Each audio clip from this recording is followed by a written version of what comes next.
আমাদের উপনিষদে একটি দার্শনিক তত্ত্বের কথা বলা আছে, যাকে বলা হয় সোহম, অর্থাৎ আমি ব্রহ্ম, আমি সব, আমি সেই।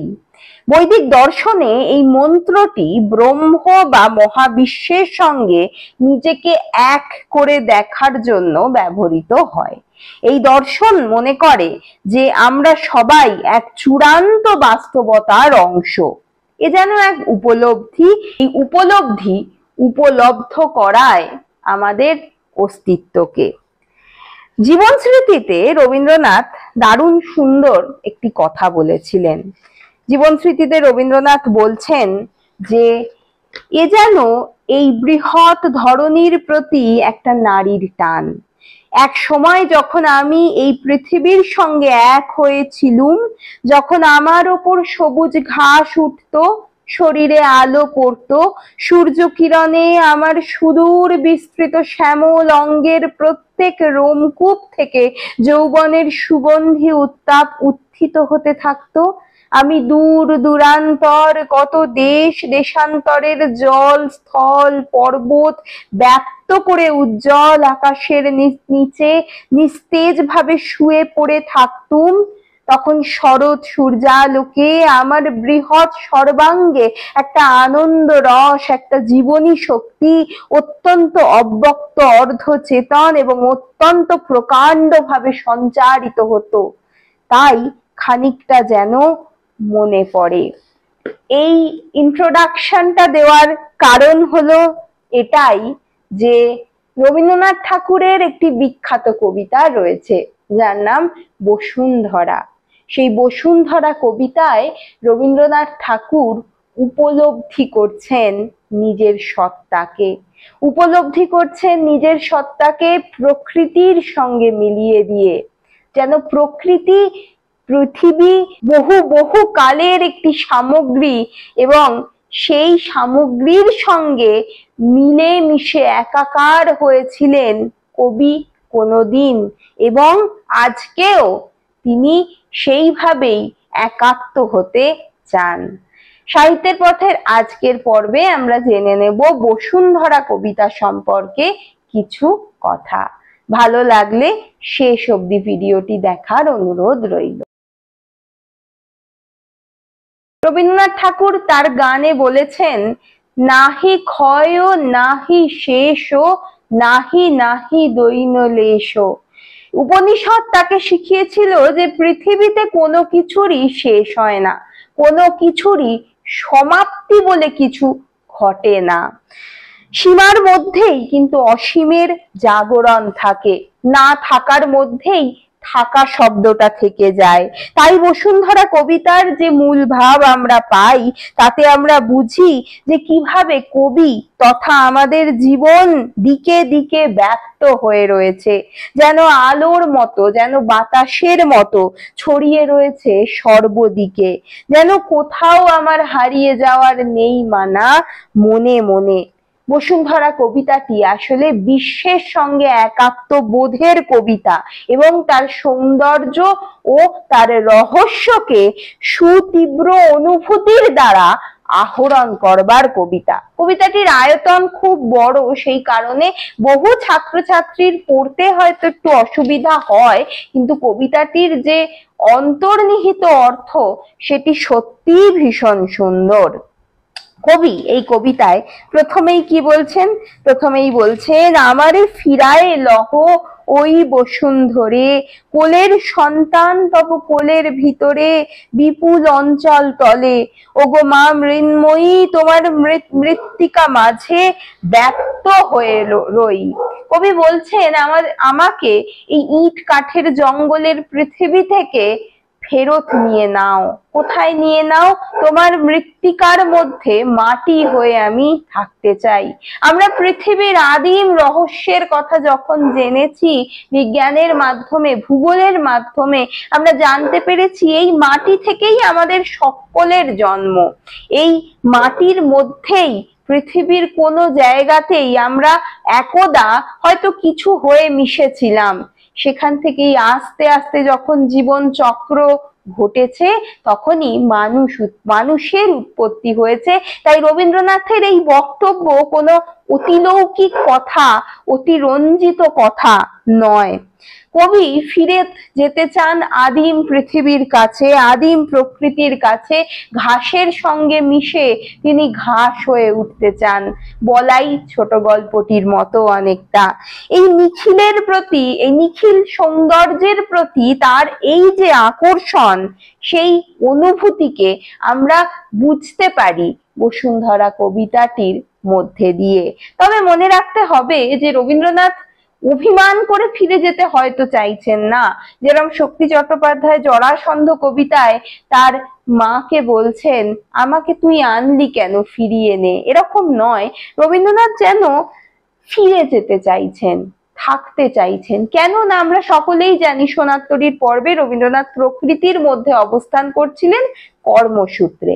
এই প্রকৃতিকে দেখে রবীন্দ্রনাথ নিজের সেই ভুলে যাওয়া প্রথম জন্মকে যেন আবার মনে করতে চান, মিশে যেতে চান এই পৃথিবীর বুকে, নতুন ভাবে, নতুন হয়ে কোথাও ছড়াতে চান। এবং কিভাবে? রবীন্দ্রনাথ সেটা নিজেই বলছেন, কোথাও আমার হারিয়ে যাওয়ার নেই মানা, মনে মনে। ওটাই মননের দ্বারা, কল্পনার দ্বারা তিনি যেন প্রকাশ করতে চাইছেন। যে ইচ্ছা গোপনে মনে উৎসসম উঠিতেছে অজ্ঞাতে আমার বহুকাল ধরে, হৃদয়ের চারিধার ক্রমে পরিপূর্ণ করি, বাহিরিতে চাহে উদ্বেল উদ্দাম, মুক্ত উদার প্রবাহে সিঞ্চিতে তোমায়, ব্যথিতে সে বাসনারে বন্ধন মুক্ত করি দিয়া, শত লক্ষ ধারে দেশে দেশে দিকে দিকে, পাঠাবো কেমনে অন্তর ভেদিয়া, বসি শুধু গৃহকোণে, লুব্ধ চিত্তে করিতেছি সদা অধ্যয়ন, দেশে দেশান্তরে কারা করেছে ভ্রমণ, কৌতূহল বসে আমি তাহাদের সনে করিতেছি তোমারে বেষ্টন, মনে মনে কল্পনার জালে। সেই কল্পনার জালের মাধ্যমে কিভাবে কবি বেরিয়ে আসতে চান? চারিদিকের সমস্ত প্রাচীর ভেঙে তিনি যেন প্রকাশিত হতে চান, যেন নিগুড় জীবন রস পান করতে চান সব দিক থেকে, তরঙ্গে তরঙ্গে দিকে দিকে বিছিয়ে দিতে চান নিজেকে। কোনো পথিকের মতো, কোনো পর্যটকের মতো তিনি পাহাড় সমুদ্র দেখতে চান না। তিনি প্রত্যেকটি বিষয়ের সঙ্গে নিজেকে মিশিয়ে তার যে গভীর নিগুড় জীবন রস, তাকে নিজের মধ্যে আহরণ করতে চান। এক সুতীব্র জীবন তৃষ্ণা, প্রকৃতি তৃষ্ণা। এর যে তাত্ত্বিক চিন্তা, যে দর্শন, তার সঙ্গে আমাদের সাধারণ মানুষের হয়তো মিলই হয় না।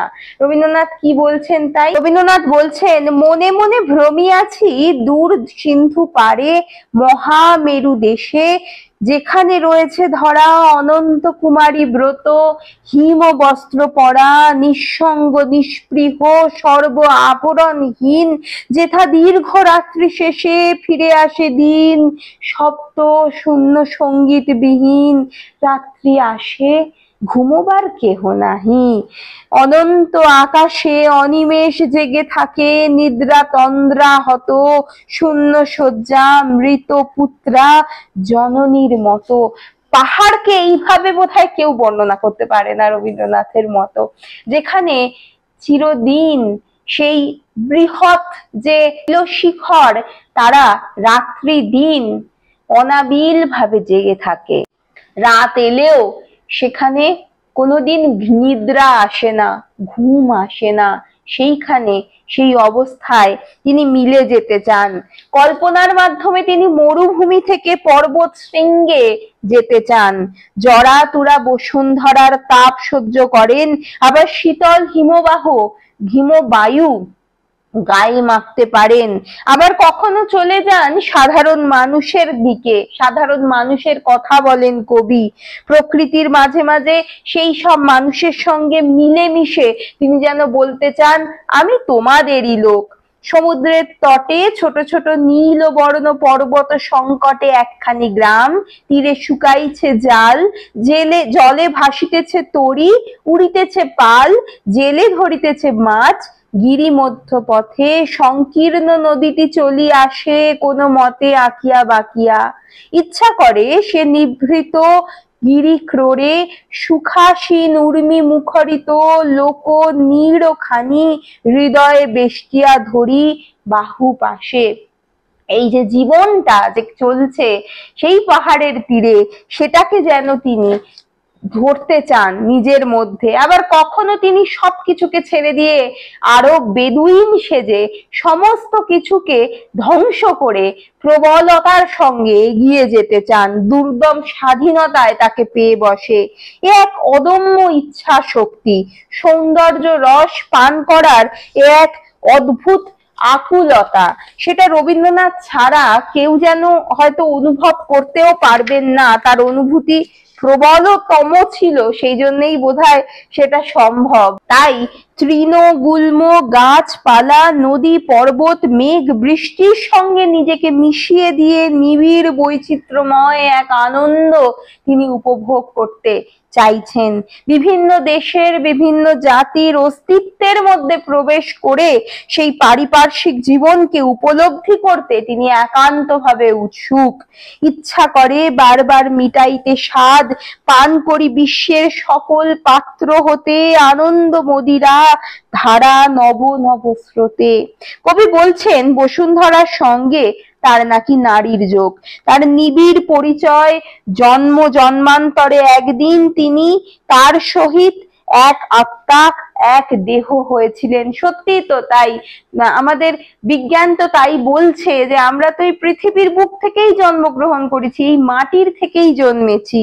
তাই তিনি বলেন, আমার পৃথিবী তুমি বহু বড় শের, তোমার মৃত্তিকা শনে আমারে মিশায় লয়ে, অনন্ত গগনে অশ্রান্ত চরণে করিয়াছ প্রদক্ষিণ সবই তৃণমণ্ডল অসংখ্য রজনী দিন যুগ যুগান্তর ধরি, আমার মাঝারে উঠিয়াছে তৃণতব পুষ্প ভারে ভারে ফুটিয়াছে, বর্ষণ করেছ তরু রাজি পত্র ফুল ফল গন্ধ রেণু। আমার পৃথিবী তুমি তো বহু বছরের, তুমি আমাকে যেরকম জন্ম দিয়েছো সেরকম আমার উপরেই তো এক সময় গাছ জন্মেছিল, এবং আমাকে নিয়েই তো তুমি সেই কবে থেকে প্রদক্ষিণ করে চলেছো। এই ঐশ্বর্য, এই প্রাচুর্য, এই সৌন্দর্য যা কিছু নিঃসারিত হচ্ছে, প্রত্যেকটা জিনিস আমার সঙ্গে অন্তর্ভুক্ত। আমি প্রথমেই বললাম না, উপনিষদের তত্ত্ব রবীন্দ্রনাথকে ভীষণভাবে প্রভাবিত করেছিল। তার মধ্যে এই কবিতাটিতে আমরা এই তত্ত্বের বিষয়টা ভীষণভাবে দেখতে পাই। এই রূপ রসময় বিচিত্র ধরনী তাকে প্রবল বেগে আকর্ষণ করছে। তিনিও তার সমস্ত অন্তর দিয়ে তাকে গ্রহণ করবার জন্য ব্যাকুল হয়ে উঠছেন। এই সৌন্দর্য প্রাচুর্য ঐশ্বর্যের ধারা বসুন্ধরার বক্ষে লোকচক্ষুর অন্তরালে প্রবাহিত হচ্ছে। কবি তার সঙ্গেই যুক্ত হতে চাইছেন, তাই তিনি বারবার বলছেন, আমারে ফিরায় লহ সেই সর্ব মাঝে, যেথা হতে অহরহ অঙ্কুরিছে মুকুলিছে মন জুড়িছে প্রাণ শতেক সহস্র রূপে, গুঞ্জরিছে গান শত লক্ষ সুরে, উচ্ছ্বসিছে নৃত্যে অসংখ্য ভঙ্গিতে, প্রবাহী যেতেছে চিত্ত ভাবস্রোতে। তার এই দুর্নিবার আকাঙ্ক্ষায় তিনি কীট পতঙ্গ পশু পাখি তরু লতা সব কিছুর সঙ্গে একত্রে যেন ধরিত্রীর স্তন্য সুধা পান করবার আকাঙ্ক্ষা প্রদান করছেন। নতুন ভাবে জন্মানোর যেন ইচ্ছা তাকে পেয়ে বসেছে। এইভাবে নতুন ভাবে প্রত্যেকটি মুহূর্তে নতুন ভাবে নিজেকে পাওয়ার এই যে বাসনা, সেটা রবীন্দ্রনাথের একটা চিরকালীন বিষয়। তিনি কোনো জায়গায় বদ্ধ থাকতে জানতেন না। তাই সর্বত ক্ষেত্রে কেবলমাত্র ধরিত্রীর মধ্যে নয়, নক্ষত্রে নক্ষত্রে তারায় তারায় বিচরণ করবার আনন্দের কথাও তিনি এই কবিতায় প্রকাশ করছেন। রবীন্দ্রনাথের এই অনুভূতি, এই একাত্মতার অনুভূতি ভীষণ রকম ভাবেই আমাদের কাছে পরিচিত। প্রত্যেকটি বিষয়ের সঙ্গে একাত্ম হতে চাওয়ার এই চিন্তা তিনি তার সাহিত্য জগতে বহুভাবে প্রকাশ করেছেন। মানুষ একদিন তৃণ লতা গুল্ম পশু পাখির সঙ্গে এক হয়ে একই জীবন কাটিয়েছে। তাদের সঙ্গে মানুষের একটা অন্তরের যোগ, একটা নারীর টান বিদ্যমান। তাই বসুন্ধরার বুকের সমস্ত জিনিস আমাদের এত ভালো লাগে। তৃণগোল গুল্ম ফল পুষ্পের আনন্দ চাঞ্চল্য, নদ নদী গিরি সমুদ্রর সঙ্গীত আমাদের মনকে এত উতলা করে দেয়। কবি এই আবেগময় অনুভূতিকেই কাব্যের দ্বারা ঐশ্বর্য প্রদান করেছেন। এই অনুভূতি রবীন্দ্রনাথের বিশ্ববোধের কিন্তু মূল প্রেরণা। বিশ্বের সমস্ত সৌন্দর্য আনন্দকে তিনি ব্যক্তিগত অনুভূতির মধ্যে ধরতে পারেন। তার কারণ বিশ্বের সঙ্গে তার একাত্মতা এবং এক দেহের অনুভূতি ভীষণভাবে প্রবল। কবির এই ভাব কেবলমাত্র যে বসুন্ধরায় ছড়িয়ে রয়েছে, বসুন্ধরা কবিতাতেই ছড়িয়ে রয়েছে তা নয়। তার আমি এক্ষুনি বললাম যে এই একাত্মতার দর্শন তিনি ভীষণভাবে সবকিছুর মধ্যে দেখিয়েছেন। এবং তিনি বিশ্বাস করতেন যে আমাদের আদিমতম সৃষ্টি যেহেতু, মানে আমাদের সৃষ্টি যেহেতু এখান থেকেই হয়েছে, আমাদের শিক্ষা, আমাদের বেড়ে ওঠা, আমাদের জানা সমস্ত কিছু এই প্রকৃতি, এই মাটির দ্বারাই সম্ভব। তাই শান্তিনিকেতনে তিনি যে পাঠের ব্যবস্থা করেছিলেন সেখানে কিন্তু আমরা সকলেই জানি যে প্রকৃতি দ্বারা পরিবেষ্টিত হয়ে তবেই শিক্ষা লাভ করা সম্ভব, এই বিষয়টা ছিল। আমরা যতই বহুতলের দ্বারা অভ্যস্ত হই না কেন, আমাদের ভিতরকার যে মনের পাখি সত্তা রয়েছে সে সবসময় উড়ে বেড়াতে চায়, সে সবসময় সেই আগে, সেই পৃথিবীর সেই পুরাতন জায়গায় সব সময় পৌঁছে যেতে চায়। সেই কারণেই প্রকৃতিকে দেখলে, নির্ভেজাল প্রকৃতিকে দেখলে আজও আমাদের এতখানি ভালো লাগে, সেই প্রকৃতিকে উপলব্ধি করতে আমাদের ইচ্ছে করে। বসুন্ধরা কবিতার শেষে কি বলছেন? এখনো তোমার বুকে আছি শিশু প্রায়, মুখপানে চেয়ে জননী লহ কোমরে, সঘন বন্ধন তব বাহুযুগ ধরে, আমারে করিয়া লহ তোমার বুকের, তোমার বিপুল প্রাণ বিচিত্র সুখের উৎস উঠিতেছে যেথা সে গোপন পুরে, আমারে লইয়া যাও রাখিও না দূরে। রবীন্দ্রনাথ, আবার আমি বলবো, এখানে কিন্তু মৃত্যুর কথা বলছেন না, এখানে জীবনের কথা বলছেন। আমার জীবনকে আমি সেই প্রাচীনতম অবস্থার সঙ্গে মিশিয়ে নিতে চাই, উপলব্ধি করতে চাই এই পৃথিবীর, এই মহাকাশের, মহাবিশ্বের প্রত্যেকটি কণাকে।